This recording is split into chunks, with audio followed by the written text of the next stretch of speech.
हमने कहा कि रोटी बाजार की वस्तु नहीं है, रोटी जरूरत की चीज है, इसको बाजारीकरण नहीं होने देना चाहिए।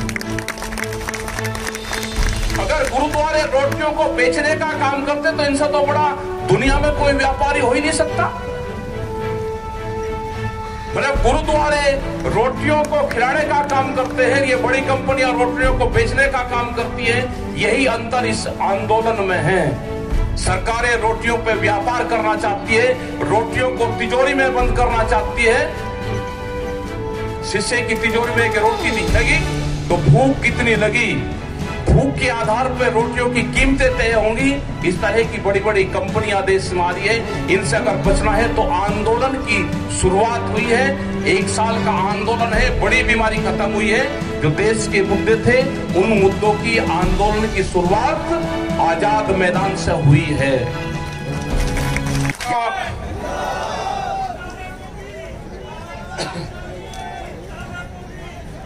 सबका धन्यवाद। समस्त संयुक्त किसान मोर्चे के जो लीडर्स यहाँ पाए उनका धन्यवाद। सभी किसान मजदूर मेरी बहनें उनका धन्यवाद। पत्रकार बंधु, पुलिस प्रशासन के लोग, उन सब का धन्यवाद है। यहाँ पे ये आजाद मैदान जिसका नाम आजाद, यहाँ पे 2 बार बड़ी पंचायतें की, युद्धवीर सिंह जी ने बताया। यहाँ पे ऑन रिकॉर्ड गिरफ्तारियां दी हमने, जो लिखित में दी। और पुलिस प्रशासन के पास में जब व्यवस्था नहीं थी तो इसी आजाद मैदान को जेल बनाया गया, पूरे को जेल बनाया। जेल से सुविधाएं ये होती है कि फिर जब जेल बन गई तो सरकारी मेहमान बन गए। तो जब सरकारी मेहमान बन गए तो उनके खाने पीने का इंतजाम भी यहाँ के पुलिस फोर्स ने किया। पूरी रात लगी रही, पूरी गाड़ियां बॉम्बे की चारों तरफ लगी रही। लेकिन जब ये बीच में जो कंस्ट्रक्शन है ये नहीं था, ये पूरा मैदान था बड़ा, यहाँ पे लाखों लोग थे। एक समझौता हुआ कि 71,000 लोग ऑन रिकॉर्ड गिरफ्तारी देंगे।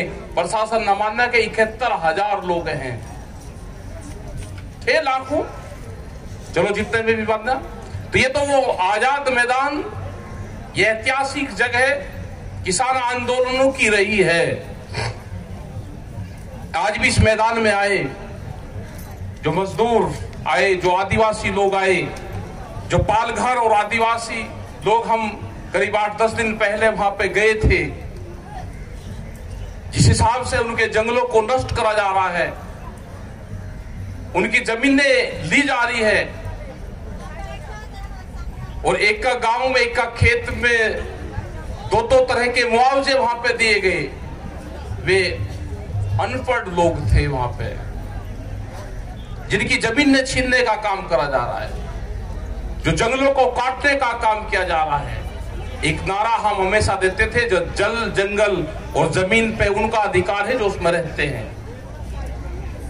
जो वहां पे फसलें पैदा होती थी, जो चीकू, जो पहाड़ी अनाज वहां पे पैदा होता था, जब उनके जल्लूस में हम गए तो बहुत तरह का अनाज, वो जो ट्रेडिशनल अनाज था वो लेके गए। उसकी मार्केट, बहुत ऊंची मार्केट उसकी हो सकती है। यह आंदोलन उनका है, यह आंदोलन उनका है कि जो दिल्ली भी नहीं गए लेकिन आंदोलन को समर्थन करते हैं। ये एक वैचारिक क्रांति है, वैचारिक आंदोलन है। और जब भी कभी दुनिया में कोई वैचारिक क्रांति आई, उस क्रांति ने परिवर्तन किए हैं। इसमें अलग अलग तरह के लोग आएंगे, इसमें अलग अलग तरह के भाषा के लोग आएंगे, भिन्न भिन्न तरह के इसमें झंडे दिखेंगे हमको। आज जब संयुक्त मोर्चा बना और दिल्ली के बॉर्डरों पे आया, अलग अलग झंडे लेकर आया, तो किसी को किसी झंडे से कोई ऐतराज नहीं रहा। लेकिन सरकार आज भी लगी हुई है, वो एक एक लोगों को अलग अलग नाम से उस पर एलिगेशन लगाती रही। अगर उसको सिख कम्युनिटीज के लोग दिखे तो उनको खालिस्तानी बताने का काम करा, उनकी सपोर्ट दूसरे लोगों ने दी। अगर लाल झंडा दिखा तो माओवादी बताया, उनकी सपोर्ट दूसरे लोगों ने किया। उन्हें कहा कि ना गुस्सा होने की जरूरत नहीं है। ये एक को ये जो आरएसएस के लोग हैं, जो बीजेपी के लोग हैं, ये एक को तोड़ना चाहते हैं। इनसे गुस्सा नहीं होने की जरूरत, इनसे सीखने की जरूरत है। ये क्या क्या कहेंगे, इसके लपेटे में सबको लेंगे। धीरे धीरे इंतजार करना, नंबर सबका आएगा।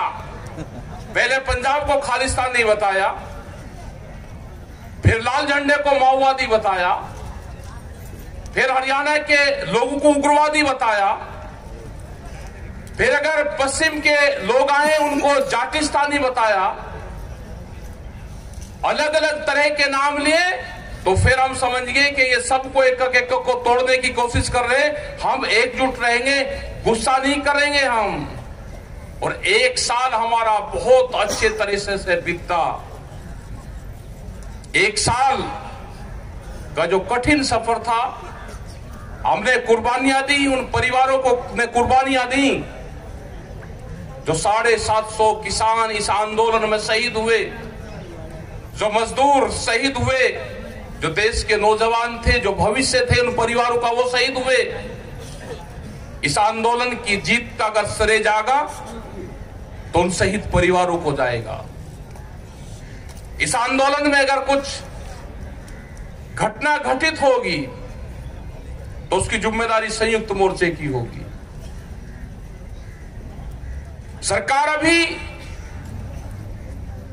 धोखा कर रही है, अभी सचेत रहने की जरूरत है। अभी सरकार ठीक लाइन पे बातचीत को नहीं आई। सरकार षड्यंत्रकारी है, वो धोखेबाज है, वो बेईमान है, वो भी किसान समाज को, मजदूर को नीचा दिखाने की कोशिश कर रही है। आज भी वो इस शिक्ष में है कि किसानों को कैसे नीचा दिखाकर इनको घर भेज दिया जाए। अभी उनका प्लेटफॉर्म साफ नहीं है, उनके मन साफ नहीं है, अभी वो बातचीत करने को कोई तैयार नहीं है। अभी हमारे मुद्दे हैं। ये कहते हैं कि अभी 10 दिन का एक एलिगेशन सम्मेलन चलेगा, एलिगेशन सम्मेलन, उसमें सचेत रहना हमको, सबको घबराना नहीं। अभी चलेंगे, जितने भी हमारे पेपर के साथी हैं वो एक ही क्वेश्चन आपसे करेंगे कि 3 कानून वापसी हो गया, आप घर क्यों नहीं जा रहे। ये 10 दिन का अभियान चलेगा, उसमें सचेत रहना, घबराने की जरूरत नहीं उससे।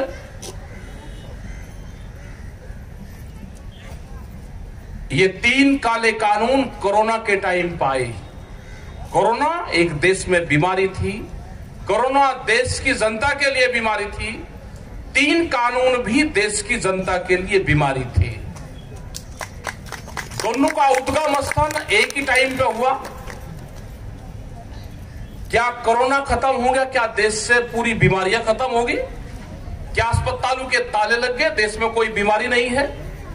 इसी तरह से 3 काले कानून वापसी होना किसानों की बीमारी खत्म होना नहीं है। किसानों की और भी बहुत बीमारियां हैं।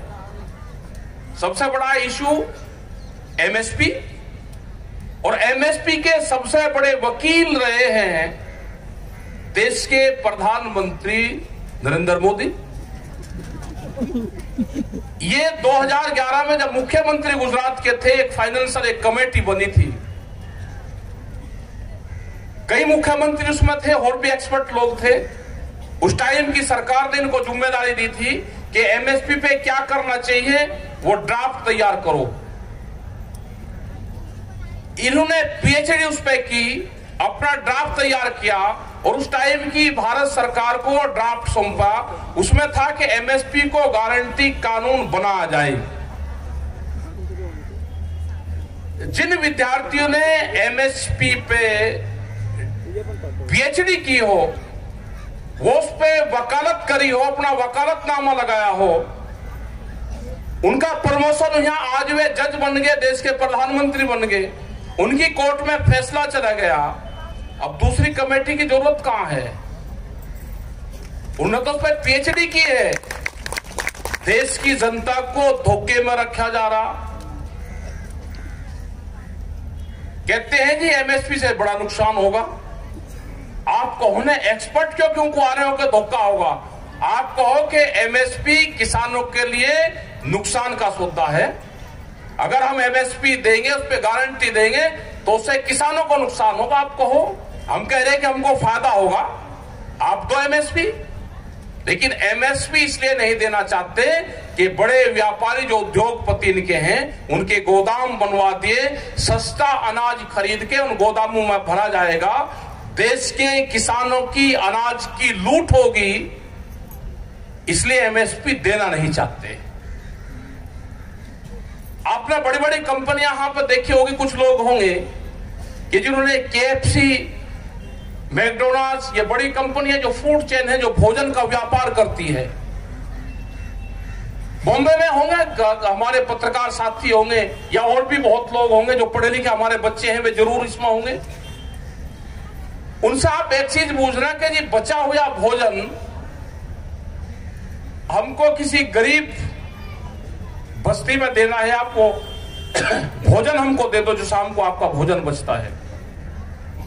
आपको बचा हुआ भोजन ये कंपनियां कभी नहीं देगी। उन्होंने कहा कि ना, हम बिलिंग से ये भोजन बिलिंग से अलग भोजन दे ही नहीं सकते। उनका है कि बचा हुआ भोजन कैमरू के सामने डस्टबिन में जाता है। अपने नौकर को भी नहीं देते जो पूरा दिन वहां पे काम करता है। अगर गुलाब जामुन उसका खाने का मन करा और बची हुई गुलाब जामुन है, वो खा नहीं सकता। वो शाम को जब क्लोजिंग, उसके दरबार का क्लोजिंग होगा, वो डस्टबिन में गिन के उसको डिस्ट्रॉय करा जाता है। उन्होंने कहा कि ये फ्री की वस्तु नहीं है, और हमने कहा कि रोटी बाजार की वस्तु नहीं है, रोटी जरूरत की चीज है, इसको बाजारीकरण नहीं होने देना चाहिए। अगर गुरुद्वारे रोटियों को बेचने का काम करते तो इनसे तो बड़ा दुनिया में कोई व्यापारी हो ही नहीं सकता। मतलब गुरुद्वारे रोटियों को खिलाने का काम करते हैं, ये बड़ी कंपनियां रोटियों को बेचने का काम करती है। यही अंतर इस आंदोलन में है। सरकारें रोटियों पे व्यापार करना चाहती है, रोटियों को तिजोरी में बंद करना चाहती है। शीशे की तिजोरी में एक रोटी दिखेगी तो भूख कितनी लगी, भूख के आधार पर रोटियों की कीमतें तय होंगी। इस तरह की बड़ी बड़ी कंपनियां देश में आ रही है। इनसे अगर बचना है तो आंदोलन की शुरुआत हुई है, 1 साल का आंदोलन है, बड़ी बीमारी खत्म हुई है। जो देश के मुद्दे थे, उन मुद्दों की आंदोलन की शुरुआत आजाद मैदान से हुई है। यह आंदोलन खत्म नहीं हुआ। मोदी सरकार कहते हैं कि क्षमा मांग ली, मोदी ने ना, अगर वो देश का प्रधानमंत्री है तो क्षमा नहीं मांगनी उसको।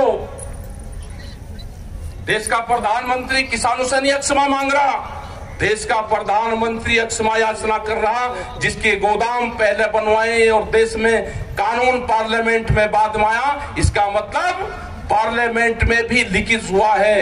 उनको पता था बड़ी बड़ी कंपनियों को कि जो हम कानून बनवाएंगे हम अपने हक में बनवा लेंगे, आप गोदाम बना लो, कानून तो हमारे पक्ष में बन ही जाएंगे। मजदूरों के जो लेबर एक्ट थे उसमें संशोधन किया गया। आज कोई भी इंडस्ट्रीज का मजदूर आंदोलन नहीं कर सकता, उसको बांध दिया गया। पूरे देश की प्रॉपर्टी को बेचने का काम करा जा रहा। मध्य प्रदेश की 182 मंडी जिसमें अनाज बिकता था, उनको कहा कि मंडियां कमजोर होगी, इसकी जमीन को बेच दो। रेलवे को बेचा जा रहा, देश के बंदरगाह बेच दिए, LIC, पेट्रोलियम, कौन सी संस्था छोटी जो नहीं बेची।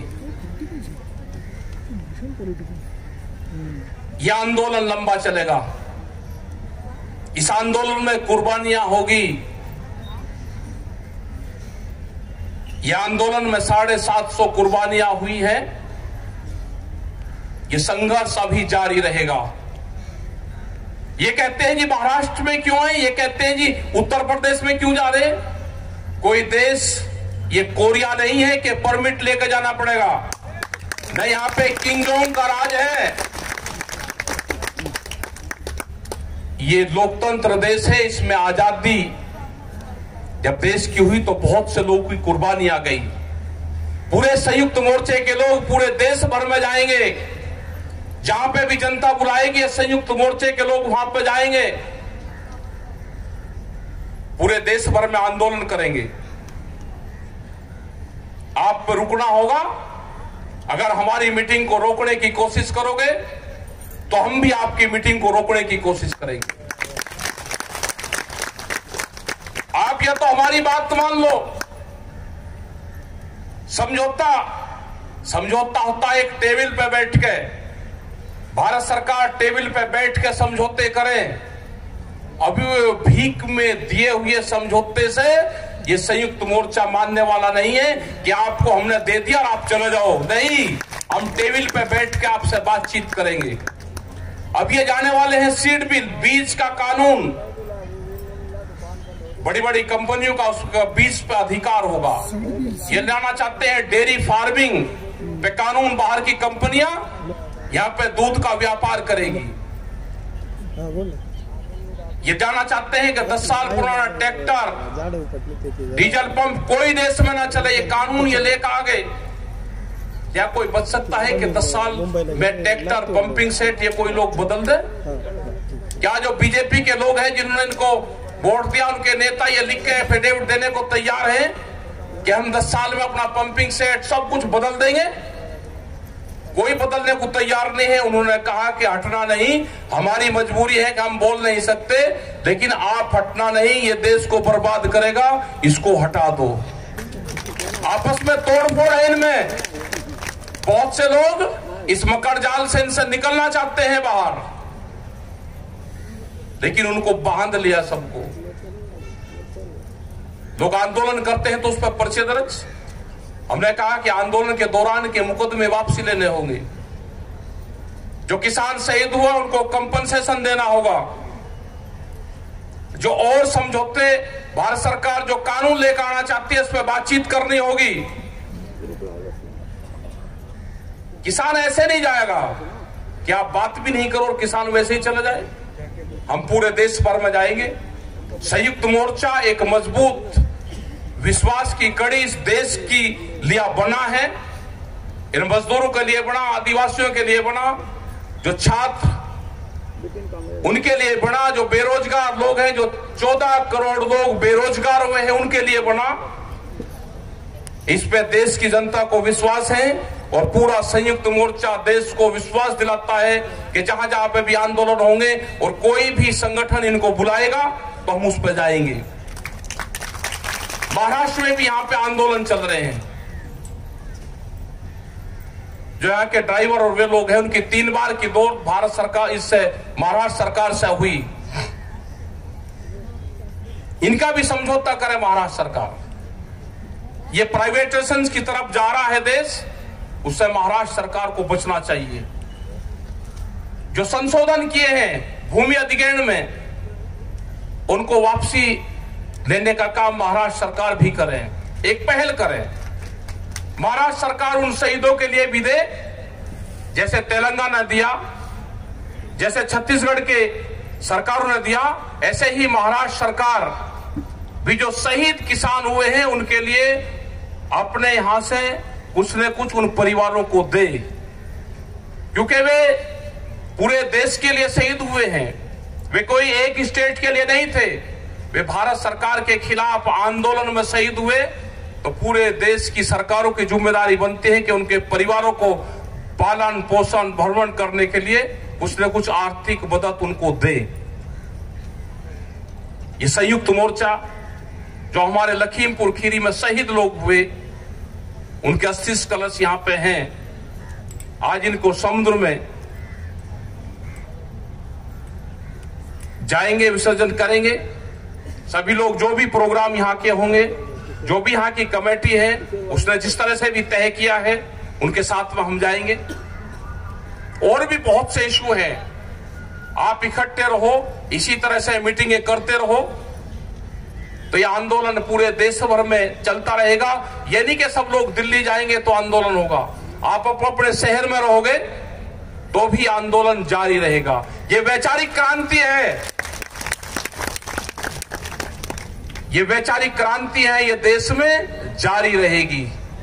बड़ा सहयोग सब लोगों का रहा। गुरुद्वारों का बड़ा सहयोग रहा है इस आंदोलन में। जय श्री अकाल। बड़ा सहयोग रहा है। जो गुरुद्वारों को चलाने वाले, जो लंगर चलाने वाले हमारे बाबे हैं, वे कभी स्टेज पान के बोलते नहीं, लेकिन बड़े सेवा भाव से जहां पे भी मीटिंगें होती हैं तो उनको कह देते हैं तो वही लंगर उनका पहुंच जाता है। पूरा दिल्ली में जो आंदोलन चल रहा, बड़ा योगदान उनका है, तो हम उनका भी धन्यवाद देना चाहेंगे। हम धन्यवाद समस्त लोगों का धन्यवाद जो यहां पे आए, जो पत्रकार बंधु है। हमको पता है कि आपकी बहुत सी मजबूरी प्रेस वालों की है। कैमरा और कलम पे बंदूक का पहरा है, उसके बाद में भी आप दिखाते हो तो आपका धन्यवाद है। आजादी चाहिए आपको भी, देश में प्रेस को भी आजादी चाहिए, और देश में सबको ये आजादी की लड़ाई है। दूसरी जो इंटरनल आजादी है, ये उसकी लड़ाई है। इस लड़ाई में सभी लोग भागीदारी रहे, सभी की जिम्मेदारी है। यहाँ पे पुलिस फोर्स के लोग भी होंगे, इनकी भी सैलरी 20-20, 25 और 30-30 हजार रुपए में नौकरी करवाते हो 24-24 घंटे। इनको भी टीचर के बराबर आप सैलरी 60 और 70 हजार रुपए क्यों नहीं देते? इनका भी आप मकान देखोगे तो 500 स्क्वायर फीट में इनका मकान है। किसी भी पुलिस वाले से आपकी यारी दोस्ती हो, आपके सरकारी क्वार्टर में आपको ले जाएगा नहीं, क्योंकि उसका एक कमरे का क्वार्टर, उसके माँ बाप भी उसमें नहीं रह सकते। आप इनसे ड्यूटी 24-24 घंटे लोगे, आप इनकी पेंशन बंद करोगे, ये आंदोलन नहीं कर सकते, तो इनकी आवाज ये किसान मोर्चा उठाएगा। इनकी पेंशन बहाली करो। 2004 के बाद में पेंशन बंद कर दी कर्मचारियों की। क्यों? ये कहां जाएंगे? सैलरी कम, पेंशन बंद, ड्यूटी ज्यादा, बोलना बंद, ऐसे कैसा होगा? ये सब किसान परिवारों से है। 2 रुपया इनके पास में ज्यादा जाएगा तो घर में ही लगेगा, किसी गांव में लगेगा, कोई पुताई करवाओगा, कोई मकान बनवाएगा, तो इनकी भी आवाज उठेगी। प्रेस के लोग भी बहुत, कहीं ना कहीं झगड़ा होता है तो उसमें सबसे पहली रिपोर्टिंग करते हैं, वहां फायरिंग में उसमें मारे जाते हैं, तो इनके लिए आवाज कौन उठाएगा? बहुत जगह हमने आवाज उठाई कि 1 करोड़ रुपया प्रेस के लोग अगर कहीं मारे जाते हैं, किसी दुर्घटना में ये शहीद होते हैं, तो 1 करोड़ रुपया इनके परिवारों को मिलना चाहिए। सबसे नंबर 1 पे फ्रंट लाइन पर रहते हैं। पुलिस के जवान से भी एक तरफ पुलिस की फायरिंग रहेगी, एक तरफ किसी आतंकवादी की रहेगी, बीच में प्रेस का रिपोर्टर रहेगा, उसको खबर चाहिए। लेकिन अगर कुछ हो जाता है तो उसके परिवार को कोई पूछने वाला नहीं है। ये उस स्टेट की जिम्मेदारी है जहां पे घटना होती है। आप सब लोग यहां पे आए, आपका धन्यवाद सभी लोगों का, और आप इस आंदोलन में शरीक हो। ये मुद्दा अभी दिल्ली का आंदोलन चल रहा है, अफवाहें उड़ेंगी कि किसान घर क्यों नहीं जा रहे। ये 10 दिन हमको झेलना है सबको, उसके लिए सब लोग तैयार रहे। जय हिंद, जय भारत और जय बॉम्बे, जय महाराष्ट्र।